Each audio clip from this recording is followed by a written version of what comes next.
Fleet has two players flicking spaceships and dice at each other's fleet in order to defeat them.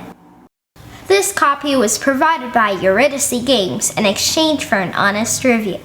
There's an option for a free game. Ships cost a certain amount of points depending on class. Players decide on a total point value and then draft their team. Battle until one side remains. For this review, I'm going to focus on the scenario games. Each player takes a side, Uprising or Imperium, and sets up the game based on the scenario's instructions.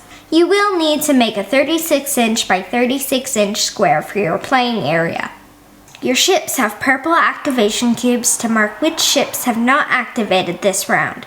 On your turn, you'll remove a cube and perform two different actions. Available actions depend on the ship class. Now your opponent gets to go. If your opponent doesn't have any ships with activation cubes, you can keep activating all of your ships one at a time. Once all ships have been activated, the round ends. Put activation cubes on all the ships again and start the next round. The dashboard dice show where you took damage, though your white shield cubes will absorb your first few hits. For example, if a 6 hits the destroyer, that takes out the engines. The black spot is for nukes, which do double damage and are only used by bomber wings and dreadnoughts. The red spot is a short distance laser.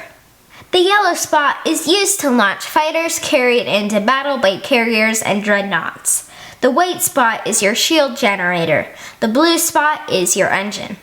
As long as you have a disc on your dashboard, you can use that action. If a ship has no shields and is hit, it loses a disc on the matching spot on the dashboard. Once no discs are remaining in a spot, being hit there again destroys your ship. Dreadnoughts have hulls that absorb 3 additional hits. Fighter and bomber wings are different. Each hit removes a piece. The engineering action could be taken to repair a damaged location on a ship dashboard. Some scenarios will challenge you to escape from the play area or avoid obstacles. Most of the time, you'll want to eliminate your opponent. Attacking is simple. Depending on the ship class, you'll flick a black or red die toward an enemy, or out of desperation, flick a ship to crash into them. Aside from the fighters, you flick from the back of the ship, the engines. Because you have 2 actions, you'll usually want to move once and attack once, but that depends on the situation. There are rules for ramming and other advanced maneuvers, but this gives you a general idea of how to play. Flick dice and ships, inflict damage, and destroy your enemies. That's Flick Fleet. Flick Fleet should be safe for dining room tables. You need 36 inches by 36 inches just for the playing area. With setup and takedown, games last around 30 minutes. You could easily squeeze in a game on weeknights. Players will need to recognize numbers up to 10.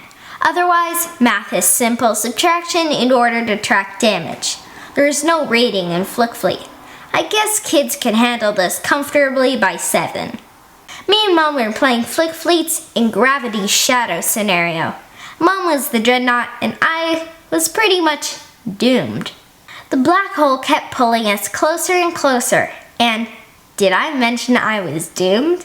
Suddenly, I managed to take out her bomber and fighter wings. She got rid of mine, but I held on. With my last strike, I took out the ISS Annihilator. It was pretty epic. Flick Fleet ships are easy to flick, and I like that the names are on the ships, meaning you won't mix up ones of the same type. The activation cubes were a good idea. It's easy to tell which ships have gone. Speaking of the ships, I love the different abilities depending on their classes. Carriers and dreadnoughts launch smaller ships, but dreadnoughts can choose their weapon class.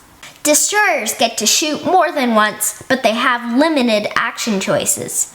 Bomber and fighter wings can only move and attack, and don't even have shields. The scenarios also feel very different from one another. In the introductory scenario, I had to be perfect with the Imperium's shots because the carrier, which is bigger by the way, can only shoot once. I also felt like I needed to flee more.